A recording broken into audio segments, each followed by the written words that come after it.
Public পরিবহন যা আছে সবাই পর্যাপ্ত তেল পাবে, সরকার তা নিশ্চিত করেছে।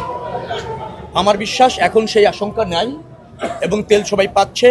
যদি তেল পেতেও কোনো জায়গায় কোনো রকমের অসুবিধা হয় সেটা আমাদেরকে জ্ঞাত করলে ডেফিনেটলি আমরা তাৎক্ষণিক ব্যবস্থা নেব। তেল পর্যাপ্ত পাবে, চলাচলের জন্য তেলের কোনো ঘাটতি নেই, কোনো অভাব হবে না। স্বল্প পরিসরে আছে 100-র মতো ধরেন আমরা দিতে পেরেছি হচ্ছে ট্রলি, আর 40-50টার মতো আমরা দিতে পেরেছি হলো হুইল চেয়ার, আরও বাড়বে। তো পর্যায়ক্রমে সবাই পাবে। আমি তো দেখলাম বেশ বৃদ্ধ, অসুস্থ, একেবারে চলতেই পারে না, তাকে হয়তো কোলে করে আনা লাগতো, তার কোনো স্বজন নিয়ে আসতো, তাকে আমরা হুইল চেয়ারে কিন্তু পৌঁছে দিতে সক্ষম হলাম। আমার বক্তব্যটা হচ্ছে শুরু করেছি, মানুষকে এই সেবা নিশ্চিত করতে চাই। আপনারা বিভিন্ন সাংবাদিক, আপনারা ন্যায্য সমালোচনা করুন, ভুল ত্রুটি শুধরে দেওয়ার জন্য আমাদেরকে জ্ঞাত করুন। আমরা সবাই মিলে একটা স্বস্তির যাত্রা, স্বস্তির ঘাট ব্যবস্থাপনা নিশ্চিত করতে চাই।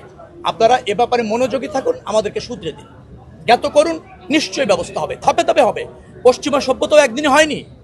এই যে উন্নত মানের যে যাত্রা আমরা বিদেশে গেলে পাই, সেটাও একদিনে হয়নি। আমরা এটা শুরু করতে চাই। আমার এই সরকারের সাথে থাকুন, সহযোগিতা করুন সবাই। আমি বিশ্বাস যাত্রীরা তার প্রত্যাশিত সেবা নিশ্চিতভাবে পাবে। আমি এখনো পর্যন্ত যাদের সাথে বসেছি, আমি মনে করছি তারা আমাদেরকে বুঝতে পারবে এবং আমাদের নির্দেশনা অনুসারে কাজ করতে সক্ষম হবে আমার মনে হচ্ছে। কারণ অল্প দিন, আমরা মনে হয় 20-25 দিনের মতো দায়িত্ব পালন করছে।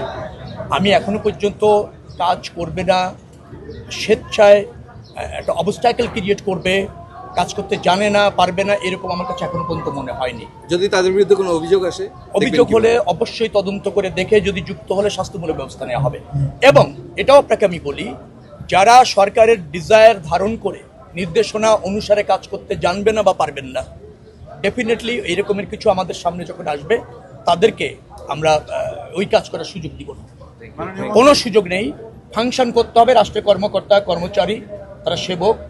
জনগণের যেখানে অধিকার আছে, জনগণ যেটা ডিজার্ভ করে সেটা প্রতিষ্ঠিত করার দায়িত্ব সরকারের, এবং সরকারের অধীনে যে সমস্ত কর্মকর্তা কর্মচারী আছে অবশ্যই তাদের। এখানে কোনো গাফিলতি, শৈথিলতা চলবে না। মানুষ তার সুফল পাচ্ছে কিনা, এখানে ভাড়া ঠিক আছে কিনা, লঞ্চগুলি যে ছাড়বে সেখানকার পরিবেশ হ্যাজার্ড মুক্ত আছে কিনা, যন্ত্রণাদায়ক না, এরকম স্বস্তির, সেটা বাস্তবিকভাবে কিভাবে হচ্ছে, কতটুকু হচ্ছে, কোন প্রক্রিয়ায় হচ্ছে, যেভাবে নির্দেশ দেওয়া হয়েছে, আশা করা হয়েছে সেভাবে হচ্ছে কিনা তাই দেখতে এসেছি। তো যতটুকু দেখলাম, বেশ কিছু জায়গা আমরা যেখানে যাত্রী সেবা পেতে পারে এবং যাত্রী সেবা নিশ্চিতভাবে পাওয়া উচিত, সেই সব জায়গাগুলো আমরা দেখেছি। আমরা মনে করছি যে সব কিছু ঠিক আছে, নির্দেশ অনুসারে সবই কাজ করছে। যাত্রীরা নিশ্চয়ই একটা স্বস্তিদায়ক ভ্রমণ। আসার সময় কোনো মালামাল নিয়ে আসার পর যাতে হয়রানি না হয় সে ব্যবস্থা আমরা নিয়েছি।